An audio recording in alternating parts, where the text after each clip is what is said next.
არანაირი ილუზია არ ქონდეთ, რომ ტრამპი რაღაც იდეალური, თუნდაც ჩვენნაირი ლიბერტარიანელი იდეებზე. დილას ლანძღავდა კაცო ტარიფების გამო. შეულებრივად რა უნდა. პრინციპული ადამიანია. უბრალოდ არის ისეთი როგორც არის და სამყაროში ჯერ მასზე უფრო ეფექტური მებრძოლი იმ გლობალური რაღაცა კომუნისტური ჩამყაყებული აზროვნებისა ჯერჯერობით არ ყავს. ტრამპი არის ჯერჯერობით ყველაზე ეფექტური.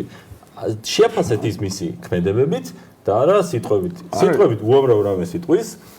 მათ შორის შეიძლება უამრავი ცუდი რამეც კი ქნას ტარიფებზე აგერ სანდრო დილით აკრიტიკებდა, მაგრამ მისი ქმედებების უმეტესობა არის მიმართული სწორი მიმართულებით. ტარიფებზე ვაკრიტიკებდით. რაღაცეები რო აქვს ხოლმე უცნაური წარმოდგენები. Gulf of America. ხო, რაღაცეები, აი, რავი, რაშვაშია კანადასთან დანიას რო თავს დაესხა, გრემადეს კაი, გასაგები იყიდის რაღაცა თუ ზანდაჭედა, მაგრამ ხო რაღაც დავიწყდასავით.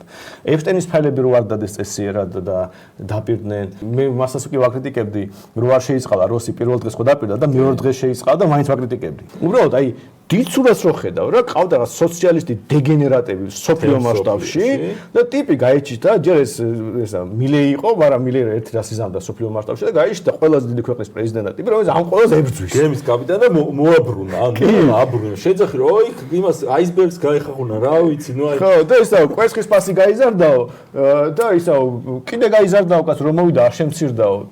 ეს არის ამბავი, კაი. უბრალოდ აი რა უსინდისო უნდა იყო დაგვაბრალო ის რომ ჩვენ ტრამპს არ ვაკრიტიკებთ.